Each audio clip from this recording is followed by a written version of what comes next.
Welcome students, জ্ঞানজ্যোতি coaching সেন্টারের পক্ষ থেকে তোমাদের সকলকে আর একবার স্বাগত। আলোচনা করবো আজকে আমরা থিওরিজ অফ ম্যানেজমেন্ট এবং এখান থেকে টেলরের যে থিওরিগুলো রয়েছে বা টেলরের যে থিওরিজগুলো রয়েছে, থিওরিজ না, টেলরের যে থিওরি রয়েছে সেটা নিয়ে কিন্তু আজকে আমাদের ক্লাস বা আলোচনার বিষয়। ক্লাস বা আলোচনার বিষয় শুরু করার আগে এই জায়গাটা একটুখানি আমি বলে দিচ্ছি, এখানে দুটো কন্ট্যাক্ট নাম্বার তোমরা দেখতে পাচ্ছ।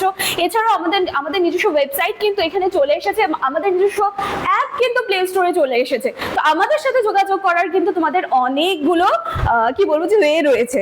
তো তোমরা যারা চাইছো আমাদের সাথে যোগাযোগ করতে, বোর্ডের কর্নারে দুটো কন্ট্যাক্ট নাম্বার দেওয়া রয়েছে, যে কোনো একটি নাম্বারে কল করে তোমরা কিন্তু সরাসরি আমাদের সাথে যোগাযোগ করে নিতে পারছো। এছাড়াও কোর্স ফির জায়গাটা আমি একটুখানি বলে দিচ্ছি, এই জায়গাটা কিন্তু তোমাদের একটা অফার চলছে, ঠিক আছে? ফার্স্ট 100 স্টুডেন্টসের জন্য কিন্তু একটা অফার চলছে।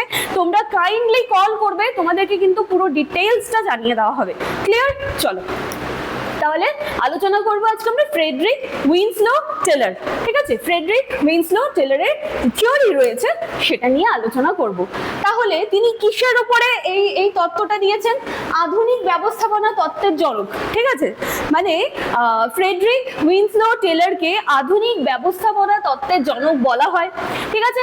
তিনি বৈজ্ঞানিক ব্যবস্থাপনা তত্ত্ব প্রবর্তন করেন 19 শতাব্দীর শেষের দিকে এবং 20 শতাব্দীর শুরুতে শিল্প কারখানায় উৎপাদনশীলতা বৃদ্ধির উদ্দেশ্যে এই তত্ত্বের বিকাশ ঘটান।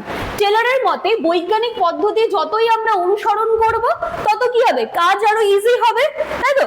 তাহলে পরিচালনা করে শ্রমিকদের দক্ষতা বৃদ্ধি পাবে এবং প্রতিষ্ঠানের উৎপাদনও বাড়বে। তো এই জন্যই কিন্তু শিল্প, কলকারখানা বলো, এই সমস্ত জায়গায় উৎপাদনশীলতাকে বৃদ্ধি করার জন্য টেলর কিন্তু এই যে থিওরিটা যে রয়েছে থিওরিটা দিয়েছিলেন, ঠিক আছে? একদম সহজভাবে মনে রাখবে, যখনই ফ্রেডরিক উইনস্লো টেলরের কথা আসবে, ওনার তত্ত্বের কথা আসবে, একদম সিম্পলি বলবে শিল্প কলকারখানার কাজ, সেটাকে সায়েন্টিফিক্যালি ওয়েতে করলে সেখানে যারা কাজ করছে তাদের দক্ষতা যেমন বৃদ্ধি পাচ্ছে তেমনি উৎপাদনশীলতা বৃদ্ধি পাচ্ছে, কাজ কিন্তু আগের তুলনায় অনেক ভালো হবে। তো এটার উপরেই বা এই জিনিসগুলোকে এইভাবে করার জন্য কিন্তু টেলর একটি তত্ত্ব দিয়েছিলেন, একদম সিম্পল, ঠিক আছে? টেলর লক্ষ্য করেন যে অধিকাংশ শিল্প প্রতিষ্ঠানে কাজের কোনো নির্দিষ্ট বৈজ্ঞানিক পদ্ধতি ছিল না, তাই তো? শ্রমিকরা কি করতো? তারা যেভাবে যে যেমন করে কাজ পারতো সেইভাবে কিন্তু তারা সেই কাজগুলোকে করতো, ফলে সময় ও শ্রমের অপচয় হতো। এই সমস্যার সমাধানের জন্যই কিন্তু কি করলেন যে প্রত্যেকটা কাজের প্রত্যেকটা ধাপকে কিন্তু এবার তিনি বিশ্লেষণ করে দিলেন। শুধু বিশ্লেষণ করে দিলেন না, তিনি কিন্তু বৈজ্ঞানিকভাবে সেটাকে বিশ্লেষণ করে দিলেন। তাহলে এই তো সহজ সিম্পল একটা থিওরি। চলো এবার দেখো টেলরের বৈজ্ঞানিক ব্যবস্থাপনা তত্ত্বের প্রধান নীতিগুলি কি কি। বলছে বিজ্ঞান ভিত্তিক কাজের পদ্ধতি, তাহলে প্রত্যেকটি কাজের জন্য একদম মানে বলছে যে সবথেকে সেরা যেই পদ্ধতিটা হতে পারে, ঠিক আছে, সর্বোত্তম পদ্ধতি নির্ধারণ করতে হবে। অনুমান বা প্রচলিত রীতির পরিবর্তে বৈজ্ঞানিক বিশ্লেষণের মাধ্যমে কাজ সম্পন্ন করতে হবে। এই জায়গাটা আমি একটুখানি বলে দিচ্ছি। অনুমান বা প্রচলিত রীতি মানে কোন একটা জায়গায় কাজ করছি, সেখানটায় আমি জানি যে এই কাজটা এভাবেই হয়ে এসেছে, এখানে আর কোনো চেঞ্জ করা যাচ্ছে না, তাহলে সেই একভাবেই তো চলে আসছে। সেটাকে যদি একটুখানি আমি চেঞ্জ করে দেখি তাহলে হতে পারে ওটা আরো বেটার ওয়েতে করা যেতে পারে, হতে পারে ওটা আরো ইজিয়েস্ট ওয়েতে করা যেতে পারে। আরেকটা কি? আরেকটা হচ্ছে অনুমান পদ্ধতি। এটা তো মানে এই যে অনুমান করে করে হয়তো এটা করলে হয়তো এটা এরকম হবে, সেই ব্যাপারটা। তো এগুলো থেকে বের হয়ে এসে কিন্তু সায়েন্টিফিক ওয়েতে কাজ করার কথা কিন্তু তিনি বলেছেন, ঠিক আছে? আচ্ছা এরপরে দেখো শ্রমিকদের বৈজ্ঞানিক নির্বাচন ও প্রশিক্ষণ। কাজের উপযুক্ত ব্যক্তিকে নির্বাচন করতে হবে এবং তাকেই ট্রেন করতে হবে এবং সে কিন্তু তখন সেই কাজটা আরো ভালো করে করতে পারবে। তারপরে রয়েছে ব্যবস্থাপক ও শ্রমিকের সহযোগিতা।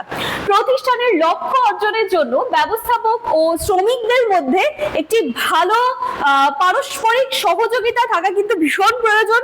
তাতে কি হবে? উভয় পক্ষের মধ্যে যে সমন্বয় রয়েছে সেই সমন্বয় উৎপাদন কিন্তু বৃদ্ধি হবে, ঠিক আছে? আচ্ছা তারপরে রয়েছে কাজ ও দায়িত্বের বিভাজন। দেখো এই জায়গাটা খুব ইম্পর্টেন্ট।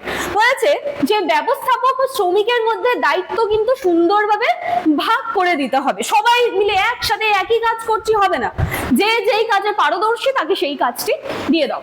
পরিকল্পনার কাজ ব্যবস্থাপক করবেন এবং শ্রমিকরা কি করবে সেই নির্ধারিত কাজ কিন্তু তারা সম্পাদন করবেন, ঠিক আছে। তো টেলরের তত্ত্বের অনেক সুবিধা রয়েছে, এটি উৎপাদনশীলতা বৃদ্ধি করে, কাজকে অনেক দক্ষতার সাথে করতে সাহায্য করে। এর ফলে কি হয়, শিল্প প্রতিষ্ঠানে কাজের মান যখন ভালো হবে, যখন সেখানে ডিসিপ্লিন মেনটেন হবে খুব ভালো করে, অটোমেটিক্যালি কিন্তু দেখা যাচ্ছে সেই কাজটা কিন্তু খুব ভালোভাবে এগিয়ে যাচ্ছে, ঠিক আছে।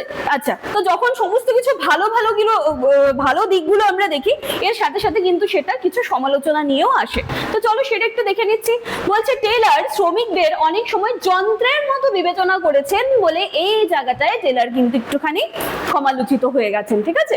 তিনি মানবিক আবেগ, সামাজিক সম্পর্ক, কর্মীদের মানসিক চাহিদার প্রতি তুলনামূলক ভাবে কম গুরুত্ব দিয়েছেন এবং বলেছেন যে এরকম যদি চলতে থাকে তাহলে কাজের ক্ষেত্রে কর্মীদের মধ্যে একঘেয়েমি এই ব্যাপারটা কিন্তু চলে আসবে, ঠিক আছে। আচ্ছা, তাহলে এই ছিল আলোচনার বিষয়। আশা করছি এরপরে যখনই এই বিষয়টা দেখবে ফ্রেডরিক উইনস্লো টেলরের থিওরি কি এত কিছু কঠিন না ভেবে সহজভাবে বলে দিতে পারবে। ক্লিয়ার আছে? চলো তাহলে দেখা হচ্ছে আবার নেক্সট দিনের ক্লাসে নতুন একটা টপিক নিয়ে। Thank you.